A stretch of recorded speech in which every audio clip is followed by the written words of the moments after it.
Welcome friends. Welcome to my YouTube channel. आज हम लोग सीखेंगे कि कोई भी एक कॉमर्शियल बिल्डिंग है या कॉमर्शियल स्पेस है तो उसका हम कूलिंग लोड जो है वो कैसे कैलकुलेट करेंगे, वो आज हम यहाँ सीखेंगे। हम यहाँ पे हीटिंग लोड और दोनों की बात नहीं कर रहे हैं, केवल कूलिंग लोड की बात कर रहे हैं। कभी कभी क्या होता है कि एचवीएसी और आर में एचवीएसी रेफ्रिजरेशन के जो क्वेश्चन होते हैं उनमें ये अलग से कभी कभी आपके न्यूमेरिकल्स आते हैं। प्लस इवन अगर आप डिटेल में थर्मल एनालिसिस करना चाहते हैं तो आपको ये जो कूलिंग लोड का कॉन्सेप्ट है इसको भी आपको समझना पड़ेगा। तो हम थर्मल के लिए भी अगर डेप्थ में सीखना चाहते हैं तो फॉर आर्किटेक्चर स्टूडेंट्स, ठीक है। तो without delay so we starting this as an numerical. तो मैं आपको सिखाऊंगा कि कौन कौन से पैरामीटर हमको रिक्वायर्ड होते हैं और किस किस स्टेप में हम कूलिंग लोड को कैलकुलेट करते हैं। Okay, so we go to the excel sheet. Okay, so I made this and this is totally connected with the all cell जिसकी जहाँ पे फैक्टर की रिक्वायर्ड है, तो वो मैंने ऑलरेडी इसको सेटअप किया है। तो आप इसको वन बाय वन हम चीज़ सीखते हैं। तो cooling load of commercial building के लिए हमको आउटडोर कंडीशन के कुछ पैरामीटर, डिजायर्ड आउटडोर इंडोर के जो हमको चाहिए कंडीशन उनके parameter, then few design parameter, then few technical parameter.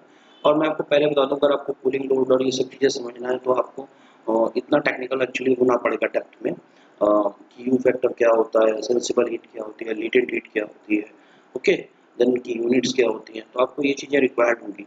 हाँ, कुछ एब्रिविएशन आपके लिए नए हो सकते हैं तो वो मैं आपको बता दूंगा। जैसे कि वन बाय वन में बताता हूँ। अगर हमको अब किसी बिल्डिंग का कूलिंग लोड कैलकुलेट करना है तो कुछ डिज़ाइन प्लस जो टेक्निकल पैरामीटर्स है वो रिक्वायर्ड होंगे। वन बाय वन मैं बताता हूँ किस में क्या चीज़ लगेगा। तो हम उसको दो तरीके से कैलकुलेट करेंगे। तो पहले जो एक्सटर्नल हीट गेन कितनी हो रही है और दूसरा इंटरनल हीट गेन कितनी हो रही है। ओके, तो हमारी कूलिंग लोड निकल जाएगा। अब एक्सटर्नल हीट गेन जो है वो हमारी निकलेगी किस किस बेसिस पे, वो हम एक एक देखते हैं, ठीक है। तो एक्सटर्नल हीट गेन जो है हमारी, फर्स्ट है हमारी conduction heat gain through the wall. तो वॉल के थ्रू निकलनी है। तो वॉल के लिए कैसा होता है, net area of the wall. तो वॉल का एरिया कितना है प्लस यू फैक्टर कितना है एंड इनटू सीएलटीटी फैक्टर क्या होता है। तो cooling load temperature difference is called the CLTT. Okay, तो पहले हम conduction heat gain through the wall निकालेंगे, then conduction heat through the roof निकालेंगे। तो इन दोनों के फैक्टर अलग भी हो सकते हैं, आपको ये चीज़ें अलग पैरामीटर होंगे। तो ये that is the research based parameter. तो आपको ये अपने क्वेश्चंस के लिए फाइंड पहले से गिवन होंगे। Then conduction heat gain through the window.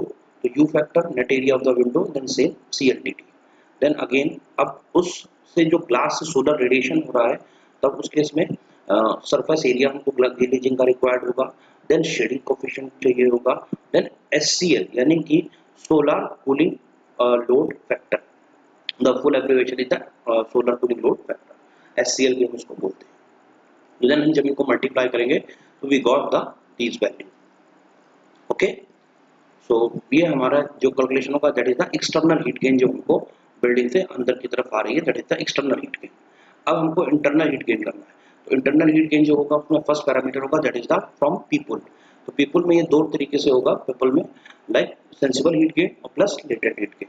तो हम पहले सेंसिबल हीट गेन निकालेंगे। तो number of people, sensible heat gain per person, और सीएलएफ यानी कि कूलिंग लोड फैक्टर जो होता है पर्सन का वो अलग होगा पीपल का। तो उससे हम मल्टीप्लाई करेंगे, then we got the this value. तो sensible heat gain per person, this is the A one term. Don't think ये sensible heat gain and then divided by person, तो that is a different thing. तो this is a complete one factor. तो हमने इसको multiply किया, then we got this sensible heat gain value. Then same latent heat gain के लिए number of people plus latent gain per person से हम directly multiply करेंगे, इसमें कोई फैक्टर नहीं लगता है। तो then after the adding of these two, sensible heat gain and latent heat gain, we got the heat gain from people. Then another parameter is called the heat gain from lighting, जो हमारी अंदर की artificial lighting होगी उसको लेकर के। तो इसके लिए हमको जो चाहिए होता है that is the energy output, ballast factor and CLF. So we have the CLF and then the blast factor, but we don't have the energy output. So again the another formula, energy output is equal to amount of lighting in space per unit area. Okay, कितनी आ रही है lighting पर space in unit area और into floor area. इसको जब हम multiply करेंगे तो we got the energy output. Then after that this value को हम इस पैरामीटर में रखेंगे तो हीट गेन फ्रॉम जो लाइटिंग है हमको वो कितनी हो रही है वो हमको यहाँ पे मिल जाएगी। एंड अगेन बता दो ये सारी यूनिट जो है हमारी वो दैट इन द वॉट।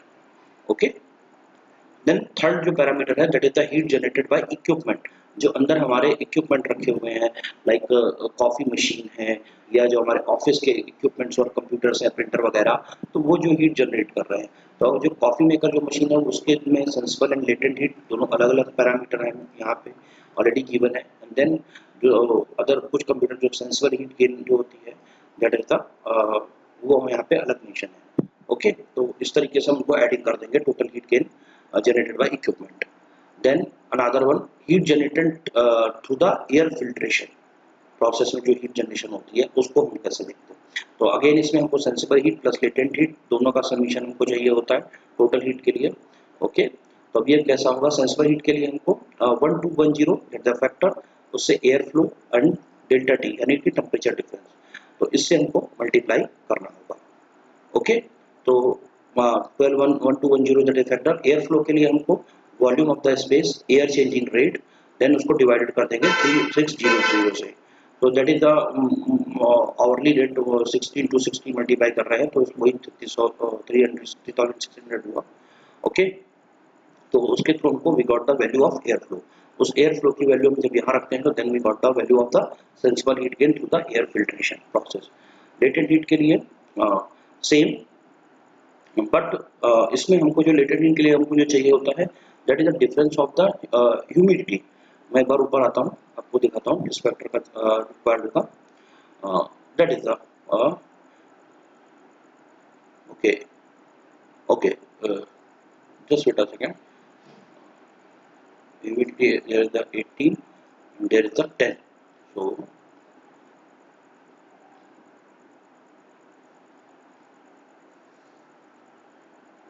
या तो अब इसमें लेटेंट हीट के लिए जो हमको रिक्वायर्ड है, तो यहाँ पे टेम्परेचर डिफरेंस नहीं चाहिए हमको। यहाँ पे हमको firstly 3010 that is the factor, 0.125 that is the air flow, okay, and then the 18 is the relative humidity जो कि आउटडोर कंडीशन है, एंड देन जो कि हमको डिजायर्ड है, तो उसका जो डिफरेंस होगा उससे हम जो है ये हमारा लेटेंट हीट की वैल्यू निकलेगी।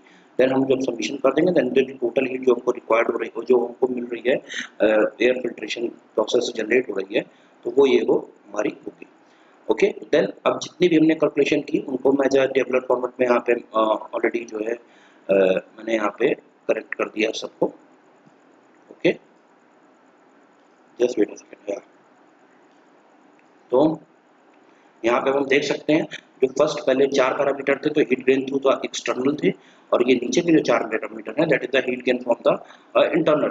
तो ये फर्स्टली वॉल, तो इसके अब यहाँ पे जो मैंने मेंशन किया that the sensible heat load और लेटेंट हीट लोड अलग अलग किया। तो यहाँ पे जितने भी हैं that are the sensible heat gain, sensible heat load, and these are the sensible plus latent heat load. तो लाइटिंग में हमारा लेटेंट हीट नहीं होता है। ओके, तो सेम ऑलरेडी ये पूरी कनेक्टेड शीट है। ओके, तो we got the final value of this total cooling load. और अगर हमको खाली सेंसिबल लोड चाहिए और अलग हमको लेटेंट चाहिए तो हम उसको भी इजीली यहाँ पे अलग अलग एनालिसिस कर सकते हैं। तो कुछ इस तरीके से हम जो है कूलिंग लोड और सेंसिबल लोड जो है कैलकुलेट करते हैं। ओके, आई होप तो कि आपको ये वीडियो जो मेरा एक्सेल शीट फॉर्मेट है आपको समझ में आया होगा। और अगर कोई क्वेरी है, डिफिकल्टीज है, तो surely you will just comment on it, I will help you. And then another thing कि अगर आपको कुछ ऐसे ही टॉपिक पे एक्सेल शीट या उसमें कंपैरेटिवली आपको कुछ चीज डेवलप करनी है तो you just message to me, surely I will make in upcoming videos. And if you want this sheet, you just go to my video description. You got this sheet freely available or free. Okay. So thank you so much. Please like my video and subscribe my channel.